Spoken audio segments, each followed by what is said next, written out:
Doctors are suppose to save lives but in India they are struggling to save their own. Doctors जो दिन रात मेहनत करके हमें ट्रीट करते हैं वो खुद अपनी सेफ्टी के लिए लड़ रहे हैं। एक सर्वे के हिसाब से 1/3 of doctors in India feel unsafe during night shifts. और ये शॉकिंग स्टैटिस्टिक सिर्फ एक डाटा पॉइंट नहीं बल्कि हमारे हेल्थ केयर सिस्टम की एक डार्क रियलिटी है। ये बहुत ही ज़्यादा डिस्टर्बिंग है कि डॉक्टर्स जो हमारी ज़िंदगी बचाते हैं वो खुद अपनी ज़िंदगी के लिए डरे हुए हैं। 10 जून 2019 को वेस्ट बंगाल के NRS मेडिकल कॉलेज में एक 75 साल के आदमी की जान चली जाती है, जिसके बाद उसके फैमिली मेम्बर्स और कुछ रिलेटिव्स के बीच ऑल्टरकेशन हुआ और आखिर में लगभग 200 लोग की भीड़ ट्रक लेकर हॉस्पिटल पहुंची, जहां उन्होंने डॉक्टर पर हमला कर दिया। इस अटैक में 2 डॉक्टर्स को गहरी चोट लगी और एक डॉक्टर का स्कल फ्रैक्चर हो गया। ऐसा ही एक इंसिडेंट जून 2021 में असम के होजाई डिस्ट्रिक्ट में देखने को मिला, जहां डॉक्टर सौज कुमार को एक कोविड-19 पेशेंट की मौत के बाद गुस्से में आई भीड़ ने अटैक कर दिया। ये वो डॉक्टर्स थे जो अपनी जान को दांव पर लगा के दूसरों की जिंदगी बचा रहे थे। और ये सोचने वाली बात है कि जब डॉक्टर्स अपनी जान रिस्क में डाल के पेशेंट्स को ट्रीट करते हैं तो फिर ये अटैक्स क्यों होते हैं। This is the harsh reality of India, और रियलिटी जिसके बारे में हम अब और चुप नहीं रह सकते हैं। तो आखिर डॉक्टर्स के साथ ऐसा क्यों हो रहा है? Why are doctors so unsafe in India? क्या है पूरा सच हमारे हेल्थ केयर इंडस्ट्री का? आइए जानते हैं इस वीडियो में।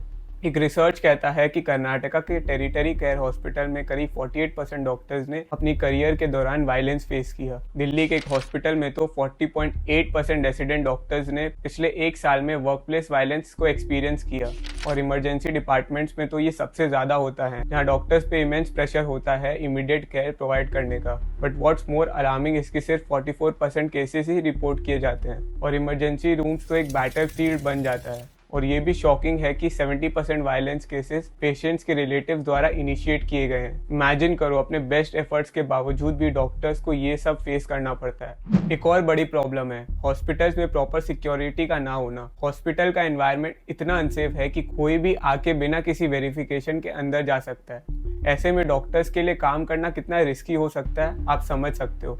प्रॉपर सेफ्टी मेजर्स ना होने की वजह से doctors are left expose to attacks. अगर हम पब्लिक हॉस्पिटल्स की बात करें तो ये कंडीशन और भी खराब है। सैनिटेशन की हालत बहुत ज़्यादा खराब होती है और डॉक्टर्स को ऐसे एनवायरनमेंट में काम करना पड़ता है। आप सोच सकते हो, एक ऐसा प्लेस जहाँ पेशेंट्स काफ़ी क्रिटिकल होते हैं, वहीं डॉक्टर्स को भी इन्फेक्शन का खतरा होता है। ये कंडीशंस डॉक्टर के प्रोडक्टिविटी को अफेक्ट करते हैं और उनकी हेल्थ को भी नेगेटिवली इम्पैक्ट करते हैं। ये सिर्फ एक इंफ्रास्ट्रक्चर का इशू नहीं है बल्कि सेफ्टी का भी सवाल है। अब अगर इंडिया के हेल्थ केयर सेक्टर को थोड़ा और गहराई से देखें तो यहाँ पूरे इकोसिस्टम के हर लेवल पे इश्यूज है। हमारी गवर्नमेंट पब्लिक हॉस्पिटल्स के जरिए फ्री ऑफ कॉस्ट या मिनिमल कॉस्ट में मेडिकेशंस प्रोवाइड करती है, लेकिन इसका हाल इतना बुरा है कि लोगों का पब्लिक हॉस्पिटल्स पर से भरोसा टूट चुका है। यहाँ सिर्फ डॉक्टर से मिलने के लिए कई घंटों या दिनों तक लाइन में लगना पड़ता है। हरियाणा में रहने वाली औरत जिन्हें 4 बच्चे थे वो क्रॉनिक किडनी डिजीज से जूझ रही थी, जिसके कारण उन्हें हर हफ्ते एक बार डायलिसिस कराना होता था। लेकिन उनकी ट्रीटमेंट की कॉस्ट इतनी ज़्यादा थी कि वो उसे अफोर्ड नहीं कर पाई और कुछ ही दिनों में उसकी मौत हो जाती है। ये सिर्फ एक केसेस नहीं बल्कि ऐसे 7 मिलियन पेशेंट्स हैं जो टाइमली ट्रीटमेंट ना मिलने की वजह से अपनी जान गंवा बैठते हैं। और हैरान कर देने वाली बात यह है कि इंडिया सिर्फ 1.2% ऑफ GDP अपनी पब्लिक हेल्थ पर खर्च करती है, जो उसकी ग्लोबल एवरेज से बहुत कम है। वही अगर USA की बात करें तो 2022 में उनका हेल्थ केयर बजट कंट्री के GDP का 17.3% था। लोग अक्सर ये कंप्लेन करते हैं कि डॉक्टर्स ओवरचार्ज करते हैं, विदाउट अंडरस्टैंडिंग कि इन फीसेस के पीछे उनकी सालों की मेहनत, एजुकेशन और एक्सपीरियंस होती है। डॉक्टर बनने के लिए एक इंसान को कितनी रिगरस जर्नी से गुजरना पड़ता है ये आपको शायद पता हो। 10 साल का एजुकेशनल जर्नी जिसमें MBBS, इंटर्नशिप और स्पेशलाइजेशन होती है, जिसमें लकीली अगर किसी का गवर्नमेंट कॉलेजेस में सिलेक्शन हो जाता है तो फिर भी MBBS की फीस 10,000 से 50,000 तक होती है। लेकिन प्राइवेट कॉलेजेस में ये 12 लाख से 25 लाख पर एनम तक पहुंच जाती है। और प्राइवेट कॉलेजेस से पढ़ाई करने पर टोटल इन्वेस्टमेंट 1 करोड़ से भी ज्यादा हो सकता है। But what's heartbreaking is that after all this investment doctor को इस सर्टेन सिस्टम में काम करना पड़ता है। हम स्पोर्ट्समैन जैसे विराट कोहली, PV सिंधु को ग्लोरीफाई करते हैं उनकी हार्डवर्क और डेडिकेशन के लिए, पर डॉक्टर्स जो लाइफ्स को सेव कर रहे हैं उन्हें वही रेस्पेक्ट क्यों नहीं मिलता? डॉक्टर्स भी वही इज्जत और सम्मान के हकदार हैं जो हम किसी भी दूसरे प्रोफेशंस को देते हैं। और अगर ये मेंटालिटी चेंज नहीं हुई तो हमारा हेल्थ केयर सिस्टम कोलैप्स कर सकता है। एक तरफ हम डॉक्टर से एक्सपेक्ट करते हैं कि वो हमें बेस्ट ट्रीटमेंट दे, लेकिन दूसरी तरफ उनकी सेफ्टी और उनकी वेलबींग को हम नज़रअंदाज कर देते हैं। और सबसे डिस्टर्बिंग बात यह है कि डॉक्टर्स, स्पेशली फीमेल डॉक्टर्स और नर्सेज को काफ़ी अब्यूज़ फेस करना पड़ता है, वर्बली और कभी कभी सेक्सुअली भी। और एक ऐसा ही दिल दहलाने वाला केस 10 मई 2023 को सामने आता है, जब वंदना दास नाम की एक 23 साल की सर्जन जो केरला के केटी हॉस्पिटल में ट्रेनिंग कर रही थी, उस दिन पुलिस संदीप नाम के आदमी को मेडिकल एग्जामिनेशन के लिए हॉस्पिटल लाती है, जहां ये सीजर से वंदना दास पर हमला कर देता है, जिसमें उसकी जान चली जाती है। Just imagine a doctor who was there to help got killed. Kerala में ही हर महीने डॉक्टर्स पर अटैक्स के ऐसे 5 केसेस रिपोर्ट होते हैं और पिछले 4 सालों में 200 से भी ज्यादा ऐसे अटैक्स रिपोर्ट हुए हैं, इंक्लूडिंग इंटिमिडेशन और थ्रेट्स। ऐसे रियल लाइफ एग्जांपल्स और भी है जो ये प्रूफ करते हैं कि डॉक्टर्स के लिए ये प्रोफेशन सिर्फ फिजिकली नहीं बल्कि मेंटली भी चैलेंजिंग है। ये सिचुएशन इतनी अलार्मिंग है कि मेडिकल इंटर्न्स जो अपना करियर यहाँ स्टार्ट कर रहे हैं, वो भी डर के मारे अब्रॉड सेटल होने का प्लान करते हैं। एक बार इमेजिन करो, जब डॉक्टर्स ऐसा प्रेशर और वायलेंस फेस करते हैं तो उनका परफॉर्मेंस कैसे इम्पैक्ट होता होगा। किसी भी ह्यूमन बीइंग के लिए इतना स्ट्रेस हैंडल करना ईजी नहीं होता है।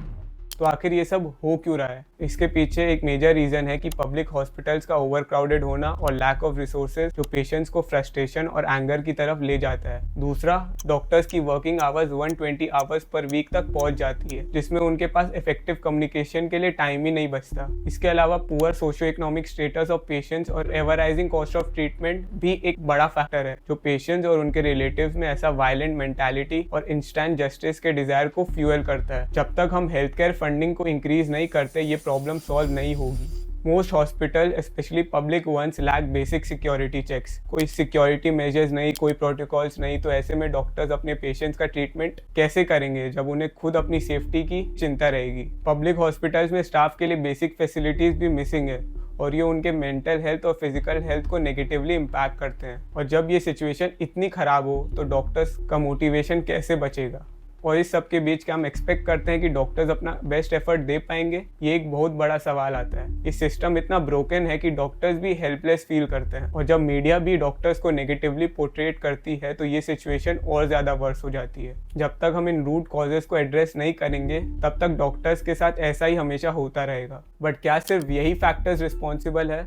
डॉक्टर्स बिलीव करते हैं कि अगर एक सेंट्रल लॉ बनाया जाए जो हेल्थ वर्कर्स और हॉस्पिटल्स पर होने वाले वायलेंस को नॉन बेलेबल ऑफेंस डिक्लेयर करे, जिसमें लंबे जेल टर्म्स और भारी जुर्माना हो, तो इस तरह के अटैक्स कुछ हद तक रोका जा सकता है। 19 states in India have laws to protect health care workers, but इनका इम्प्लीमेंटेशन इतना वीक है कि अब तक किसी भी अक्यूज को पेनलाइज नहीं किया गया है। सवाल आता है कि क्या ये लॉज इफेक्टिव भी है? डॉक्टर्स को सिर्फ लॉज से प्रोटेक्ट करना ही काफी नहीं होगा, हमें एक कल्चरल शिफ्ट की जरूरत है जहाँ डॉक्टर्स को एज सर्विस प्रोवाइडर्स नहीं बल्कि लाइफ सेवर्स की तरह देखा जाए। ये प्रॉब्लम सिर्फ लीगल ही नहीं है बल्कि सोसाइटल भी है। अगर हम अपने डॉक्टर्स को रेस्पेक्ट और प्रोटेक्शन नहीं दे सकते तो कल को जब हमें उनकी जरूरत पड़ेगी तो हमें बचाने के लिए कौन होगा? अगर ऐसे ही वायलेंस केसेस बढ़ते गए तो जो डॉक्टर्स अभी फील्ड में हैं वो भी अब्रॉड या फिर करियर चेंज करने के बारे में सोचेंगे। इवन एक सर्वे ने रिवील किया है कि 24% मेडिकल इंटर्न्स अब्रॉड जाने की सोच रहे हैं ड्यू टू सेफ्टी कंसर्न्स, और 5% प्लान कर रहे हैं to quit the medical field entirely. अगर हम अपने डॉक्टर्स को आज प्रोटेक्ट नहीं कर पाए तो कल को कोई भी डॉक्टर बनने के लिए रेडी नहीं होगा। जब तक हम डॉक्टर्स को वो सेफ्टी और रिस्पेक्ट नहीं देते, ये प्रॉब्लम और बढ़ते रहेगी। We need to act now before it's too late. We must raise our voices and demand better security for them, क्योंकि अगर अब हमने कुछ नहीं किया तो बहुत देर हो जाएगी। अगर आपको ये वीडियो इंसाइटफुल लगा तो लाइक और शेयर जरूर करें, और अगर आपके पास कोई थॉट्स या एक्सपीरियंस हो तो कमेंट बॉक्स में जरूर बताइएगा। चलिए मिलकर अवेयरनेस फैलाते हैं और असली बदलाव लाते हैं। यहाँ तक देखने के लिए बहुत बहुत धन्यवाद।